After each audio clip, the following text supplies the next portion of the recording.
relação à nomenclatura e classificação da esclerose sistêmica, é importante entender que a esclerodermia é uma das principais manifestações da doença e representa esse endurecimento da pele. Escleros, em grego, significa duro. Mas essa não é uma manifestação exclusiva da esclerose sistêmica. Existe, por exemplo, a esclerodermia localizada, em que regiões da pele são afetadas por esse endurecimento sem o acometimento sistêmico.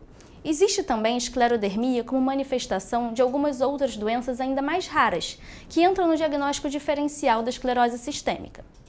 A esclerodermia localizada pode se apresentar na forma de esclerodermia em placas, ou morfética, que é mais comum em crianças e normalmente se apresenta assim, como regiões circunscritas de enrijecimento cutâneo. Pode ter também um acometimento um pouco mais generalizado, mas sem acometimento sistêmico. Também pode se apresentar na forma de esclerodermia linear, em que um dermátomo é acometido.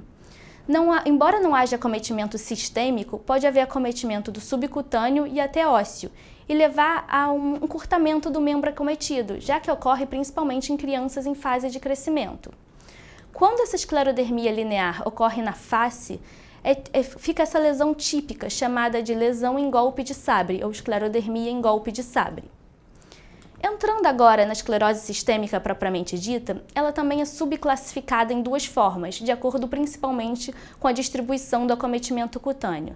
Limitada, em que o acometimento cutâneo normalmente é distal aos cotovelos, distal aos joelhos, face e até um pouco do colo, e a forma difusa, em que a pele pode ser difusamente acometida. Essas duas formas de doença, na verdade, não têm diferenças apenas quanto ao acometimento cutâneo.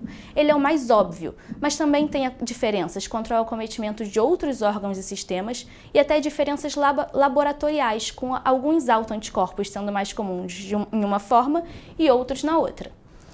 Essas duas formas existe uma certa sobreposição, tanto laboratorial quanto de sintomas, até no próprio acometimento cutâneo. Já que o acometimento cutâneo normalmente tem uma evolução centrípeta, começa de porções mais distais para porções mais proximais. Então, numa fase inicial, pode parecer que é uma forma limitada, mas evoluir de forma difusa. A chamada esclerose sistêmica limitada também era conhecida como síndrome CREST, sendo o C de calcinose, o R de Raynaud, o S de esofagopatia, o E de esofagopatia, o S de esclerodactilia, porque vem do inglês, e o T de telangiectasia. Mas esse nome vem caindo em desuso por alguns motivos. A maioria dos pacientes não vai apresentar todos esses sintomas. 2. Vários desses sintomas, como Raynaud, esofagopatia e esclerodactilia, também ocorrem na forma difusa.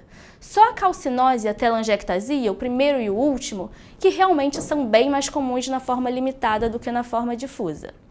Além disso, algumas das principais manifestações da doença e as principais causas de morbimortalidade não estão nessa lista. A doença não se resume a isso. Por isso, esse nome ainda vem sendo cada vez menos utilizado, mas ainda é um bom mnemônico para gravar algumas das manifestações da doença. Além disso, existe a chamada esclerose sistêmica sem escleroderma. Na verdade, é um paciente com esclerose sistêmica, com as manifestações sorológicas características, os autoanticorpos característicos, as manifestações sistêmicas típicas, mas sem o acometimento cutâneo. Em fases muito iniciais da doença, pode ser que o paciente ainda não tenha o acometimento cutâneo, ou que ele ainda não seja evidente o suficiente, mas que ele vá apresentar na evolução. Mas existem pacientes que nunca vão apresentar esse acometimento cutâneo, e nesses o prognóstico da doença é ainda pior, porque há um retardo no diagnóstico e no início do tratamento.